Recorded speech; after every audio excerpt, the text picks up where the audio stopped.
এই মসজিদ কার ঘর? আরো জোরে বল না কার ঘর? এই ঘরে যারা আছে তারা কার মেহমান? আরো জোরে বল না কার মেহমান?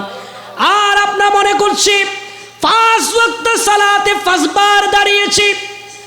আমার নবী বলেন, হে আমার উম্মতেরা শোনো, বান্দা যখন নামাজে যখন দাঁড়িয়ে যায়, বান্দা যখন মসজিদের ভেতরে নামাজে যখন দাঁড়ায়, আমার নবী বলেন তখন তারা সরাসরি আল্লাহর সামনে দাঁড়িয়ে যায়। জোরে বলেন সুবহান।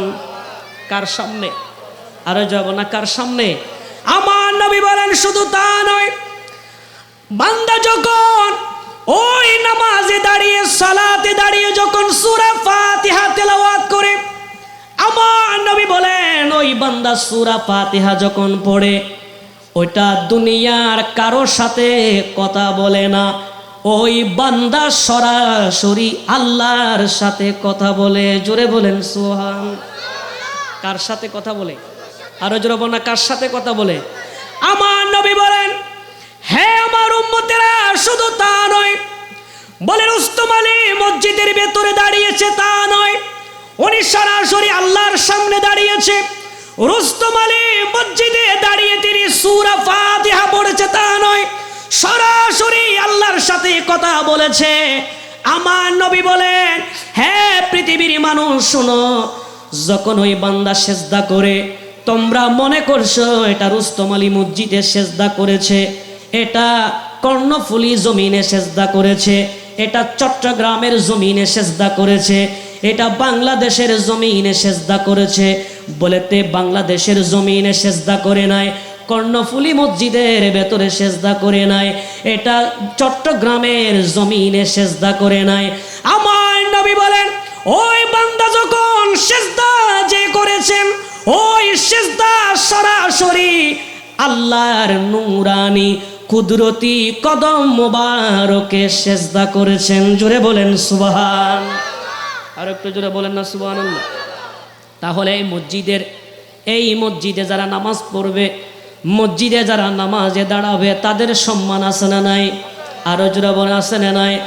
এই জন্য আমার আল্লাহ রাব্বুল আলামিন বলেন সূরা তাওবার আপনার 18 নম্বর আয়াতে আল্লাহ রাব্বুল আলামিন বলে দিলেন, বান্দারা শোনো, এই মসজিদ এটা এমন একটা জায়গা, এই মসজিদ এমন একটা ঘর, যেই ঘরের পরিচর্যা তারাই করবে যারা আল্লাহ এবং তার রাসূল পরকালের উপর ঈমান এনেছেন। জোরে বলেন সুবহান। তাহলে মসজিদ পরিচর্যা করবে কারা? যারা ঈমানদার। যারা কি? আরো জোরে বলেন না যারা। আল্লাহ রাব্বুল আলামিন বলেন, ইন্নামা ইয়ামুরু মাসাজিদাল্লাহ মান আমানা বিল্লাহি ওয়াল ইয়াউমিল আখির। মসজিদ তারাই নিয়ন্ত্রণ করবে, মসজিদ তারাই পরিচর্যা করবে, মসজিদ তারাই দেখাশোনা করবে, মসজিদ তারা একেবারে পরিচর্যা করবে, মসজিদের মুতাওয়াল্লি তারাই হবে যারা 1 নম্বর আল্লাহর উপর ঈমান আনে। জোরে বলেন সুবহান। রাসূলের উপর ঈমান আনে, পরকালের উপর ঈমান আনে, তারাই মসজিদের মুতাওয়াল্লি হবে, তারাই মসজিদের পরিচর্যা করবে, তারাই মসজিদ দেখাশোনা করবে। কিন্তু মসজিদে দেখা যায় প্রত্যেকটা মসজিদের প্রায় মসজিদের মুতাওয়াল্লি হলো ঘুষখোর। কথা বলেন। মসজিদের মুতাওয়াল্লি কি কোর? ঘুষখোর। মসজিদের মুতাওয়াল্লি আপনার সাদাবাজি করে, মসজিদের মুতাওয়াল্লি ডাকাত, মসজিদের মুতাওয়াল্লি 1 নম্বরে সিটিং। কথা বলেন ঠিক কিনা? আল্লাহ রাব্বুল আলামিন বলেন, মসজিদ পরিচর্যা করবে যারা ঈমানদার। ঈমানদার কোনোদিন ঘুষ খাইতে পারে না, ঈমানদার কোনোদিন সুদ খাইতে পারে না।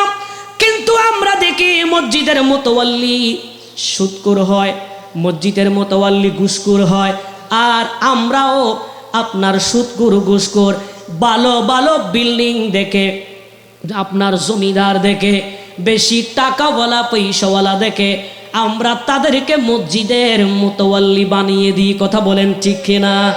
আল্লাহ রাব্বুল আলামিন বলেন, আমার ঘর পরিচর্যা করবে তারাই যারা ঈমানদার, যারা আমি আল্লাহর উপর ঈমান আনে, রসূলের উপর ঈমান আনে, পরকালের উপর ঈমান আনে, তারা এই মসজিদের পরিচর্যা করবে। কিন্তু আমরা তার বিপরীত যখন আমরা করলাম, মসজিদ ঠিকই আছে, মসজিদ ঠিকই আছে, মসজিদের সৌন্দর্য সবগুলো ঠিক আছে, মসজিদ যদিও বা ফিটফাট থাকে, এলাকার মুসল্লি হলো সদরঘাট। কথা বলেন ঠিক কিনা? মসজিদ মজবুত কিন্তু মুসল্লি মজবুত নাই। মুসল্লি কি নাই? আর ওই বল না কি নাই?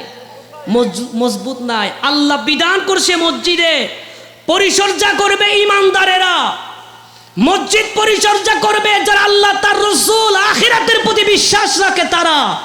কিন্তু আমরা দেখতেছি মসজিদের মুতাওয়াল্লি যারা আছে এরা সুদকুর, ঘুষখোর, বেবিচারে লিপ্ত, ক্ষমতাবান, মানুষকে পাত্তা দেয় না, মানুষের উপর কথা বলে, হাঙ্গা দাঙ্গামা সৃষ্টি করে। এই সমস্ত লোকগুলোর যখন মসজিদের মুতাওয়াল্লি বানিয়ে দিয়েছি, সমাজের মধ্যেও নাই শান্তি, রাষ্ট্রের মধ্যেও নাই শান্তি, সমাজের মধ্যে উশৃঙ্খলা, সমাজ এবং বিশৃঙ্খলা। কথা বলেন ঠিক কিনা? মসজিদের সভাপতি, সমাজের সভাপতি যদি ঠিক থাকে, এলাকা ঠিক থাকে। কথা বলেন ঠিক কিনা? আল্লাহ আমাদের সকলকে বোঝার তৌফিক দান করুন।